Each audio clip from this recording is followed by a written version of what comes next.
Kasus korupsi tata kelola minyak mentah dan produk kilang pada PT Pertamina Subholding dan kontraktor kontrak kerjasama begitu menyita perhatian masyarakat akhir-akhir ini. Skandal korupsi minyak Pertamina disebut-sebut sebagai kasus korupsi dengan kerugian negara terbesar dalam sejarah Indonesia. Bayangkan saja, kerugian negara akibat korupsi itu mencapai 193,7 triliun rupiah yang terjadi di tahun 2023 saja. Dan diperkirakan total kerugian hampir 1.000 triliun atau 1 kuadriliun rupiah karena korupsi diduga terjadi sejak tahun 2018. Maka tak salah bila kemudian sejumlah kalangan menyebutnya skandal mega korupsi. Yang pasti 190 triliun itu 1 tahun itu aja. Jadi nanti pelaksananya ini nanti 5 tahun. Jadi mulai tahun 2018 sampai 2023. 5 tahun, silahkan aja hitungnya berapa. Ada penambahan tersangka ataupun pemeriksaan? Baru 7, insya Allah lah nanti ke depan. Ya. Selain menimbulkan kerugian yang fantastis, kasus ini juga menyita perhatian masyarakat karena adanya dugaan pengoplosan bahan bakar minyak. Dalam keterangan pers pada Rabu minggu lalu, Kejaksaan Agung menemukan adanya upaya pengoplosan untuk memproduksi BBM jenis Pertamax dalam kasus korupsi yang melibatkan PT Pertamina. Direktur Penyidikan Jampitsus Kejagung Abdul Kohar menyebut, dari keterangan saksi dan bukti yang dikumpulkan penyidik, tersangka mengaku membeli RON yang lebih rendah dan dioplos menggunakan zat tertentu untuk menjadi RON 92. Tersangka juga menjual BBM oplosan ini dengan harga BBM Pertamax. Pengoplosan terjadi diduga di kilang PT Orbital Terminal Merak yang dimiliki salah satu tersangka.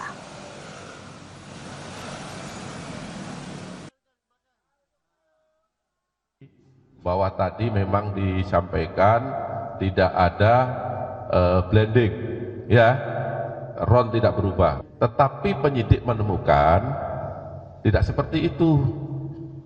Ada RON 90 atau di bawahnya, ya, 88 di blending dengan RON 92. Jadi RON dengan RON. Tadi kan tidak seperti itu. Fakta yang ada dari keterangan saksi, RON 88 di blending dengan 92 dan dipasarkan seharga 92. Pernyataan Kejaksaan Agung itu menanggapi klaim Pertamina sebelumnya dalam rapat dengar pendapat dengan Komisi 12 DPR minggu lalu. PTH Dirut Pertamina Patraniaga, Mars Ega Legowo Putra, menyatakan pihaknya tidak bisa melakukan blending untuk mengubah RON. Menurut Pertamina, mereka hanya memiliki fasilitas untuk mengubah warna dan menambah zat aditif.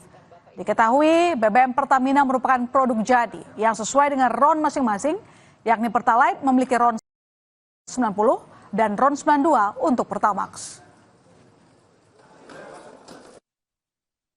Teknis, Pertamina Patraniaga memberikan layanan kepada masyarakat untuk RON 90 dengan merek Pertalite dan RON 92 dengan merek Pertamax itu adalah sudah sesuai spek. Dan kita menjamin kepada masyarakat bahwa di SPBU yang kita jual adalah sesuai spek. Adapun tadi dijelaskan oleh pimpinan Komisi 12, penambahan aditif tersebut adalah sifatnya untuk menambah value dari performansi produk-produk tersebut. Tidak betul bahwa untuk Pertamax ini adalah produk oplosan, karena kita tidak melakukan hal tersebut. Soal dugaan skandal mega korupsi Pertamina, tim penyidik Kejaksaan Agung sudah beberapa kali melakukan penggeledahan di sejumlah tempat. Yang terbaru adalah penggeledahan di PT Orbit Terminal Merak, kawasan Cilegon, Banten, Jumat 28 Februari lalu. Pada penggeledahan minggu lalu di PT Orbit Terminal Merak, kawasan Cilegon, Banten, kantor yang diduga menjadi tempat penyimpanan dan pengoplosan Pertamax, tim penyidik Kejaksaan Agung menyita 95 bandel dokumen dan barang bukti elektronik berupa 2 unit ponsel. Sementara itu, dari kediaman Riza Khalid di kawasan Panglima Polim, penyidik menyita sebuah DVR.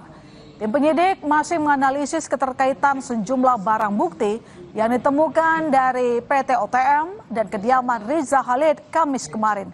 Sebelumnya, tim penyidik Kejaksaan Agung juga menggeledah kantor terminal BBM Tanjung Geram, sebuah terminal bahan bakar yang dikelola PT Pertamina Patraniaga.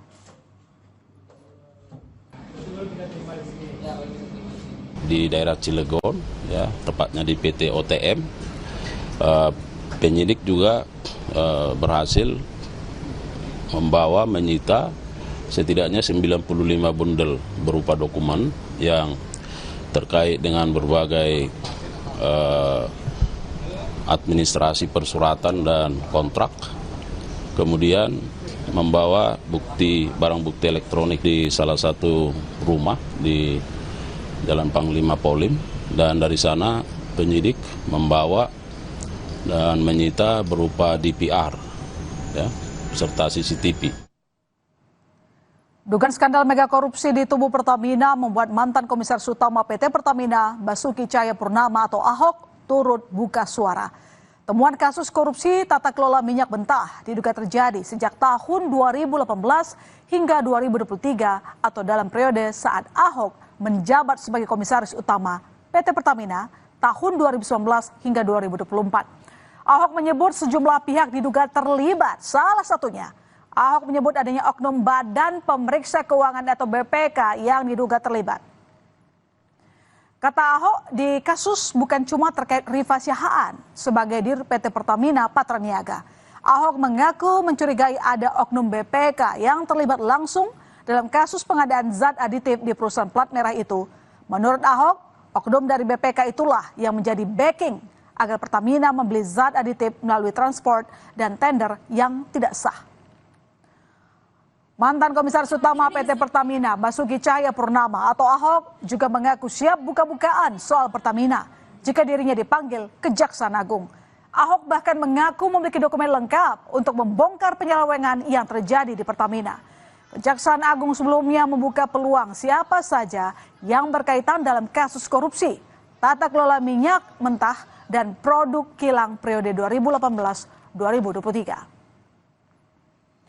Ahok menyatakan siap dan senang membantu jika dipanggil Kejaksaan Agung dalam pemeriksaan kasus korupsi di Pertamina. Ahok mengaku memiliki rekaman rapat yang bisa diperdengarkan supaya publik tahu apa yang terjadi di dalam Pertamina.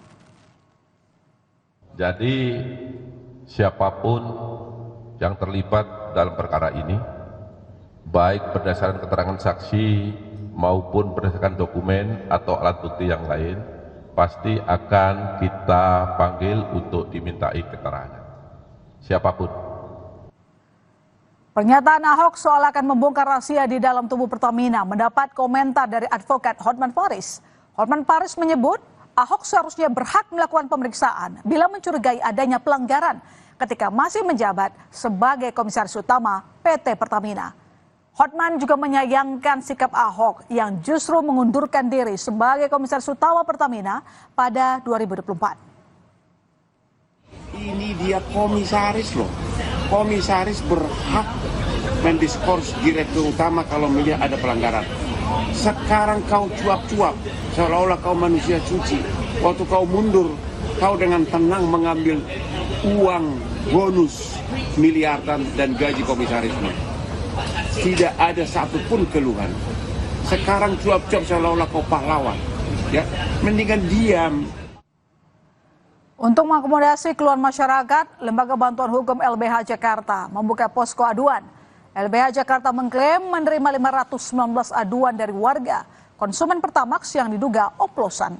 Warga diminta untuk mengisi bentuk kerugian hingga dampak yang dialami selama kendaraannya menggunakan BBM Pertamax periode 2018-2023. LBH akan merumuskan upaya hukum yang akan ditempuh dalam menuntut ganti rugi hingga perbaikan tata kelola migas. Dalam perkembangannya, kami telah menerima sekitar 519 aduan dari warga masyarakat yang merasa dirugikan.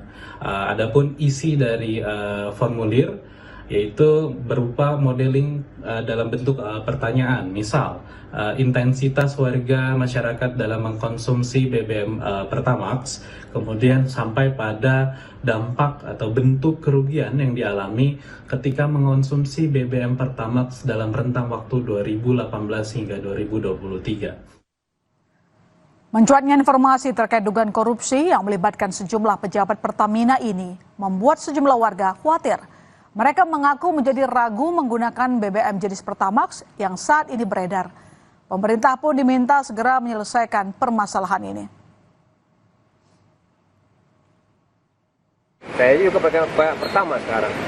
Akhirnya abang ragu atau seperti apa sih bang pakai Pertamax bang jadinya bang? Otomatis kita agak meragukan lagi kan, semuanya kita pakai otomatis udah dioplos kan, itu nggak bagus berarti kan. Itu kan oktannya kan lebih rendah kalau Pertalite dibandingin sama Pertamax. Kalau misalnya dipaksain pengoplosan gitu ya kurang baik lah nilainya, saya bilang gitu. Itu merugikan juga, merugikan rakyat, merugikan negara juga. Kan itu kan berhubungan langsung sama pengguna. Ya disayangkan banget lah bang. Kita kan beli Pertamax kan untuk ngerawat mesin motor kendaraan kita juga kan. Cuman dengan keadaan seperti ini kita juga jadi ragu-ragu untuk beli Pertamax. Apalagi sekarang kita nggak tahu nih di semua SPBU Pertamax itu jadi terus seperti mana gitu. Mudah-mudahan kedepannya pemerintah kita melihatlah, respon lah akan masalah ini supaya menjadi lebih baik lagi ke depannya. Setelah ramai kritik publik atas temuan kasus korupsi Pertamina akhirnya meminta maaf. Direktur Utama PT Pertamina Persero meminta maaf kepada masyarakat terkait kasus dugaan korupsi yang melibatkan anak usaha Pertamina Patraniaga dan siap membantu Kejaksaan Agung dalam mengungkap kasus dalam hal penyajian data atau keterangan tambahan. Menyampaikan permohonan maaf yang sebesar-besarnya kepada seluruh rakyat Indonesia atas peristiwa yang terjadi beberapa hari terakhir ini. Kami sangat mendukung upaya dari Kejaksaan Agung dan tentunya akan terus membantu apabila dibutuhkan data-data ataupun dibutuhkan keterangan-keterangan tambahan. Pertamina Patraniaga harus berbenah total usai Kejaksaan Agung mengungkap kasus dugaan korupsi tata kelola minyak mentah. Menteri BUMN Erick Thohir menyebut akan mengevaluasi Pertamina. Erick pun menghormati langkah Kejaksaan Agung dalam membongkar kasus korupsi di Pertamina.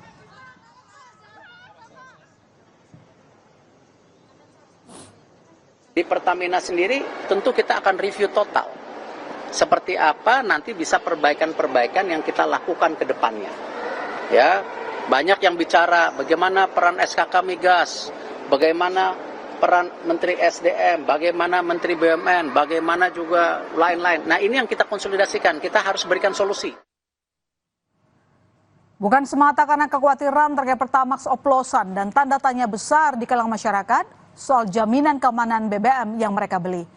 Tetapi juga adanya dugaan kerugian negara yang mencapai hampir 1.000 triliun rupiah membuat kasus korupsi Pertamina bagaikan magnet yang menarik keinginan tahuan masyarakat. Masyarakat berharap tidak ada lagi kecurangan atas pemenuhan hak mereka. Saudara, usai jeda di berita utama, sejumlah remaja di Kabupaten Madiun, Jawa Timur terlibat aksi perang sarung menjelang waktu sahur. Atas aksinya, 8 remaja ditangkap polisi. Berita utama akan kembali usai jeda.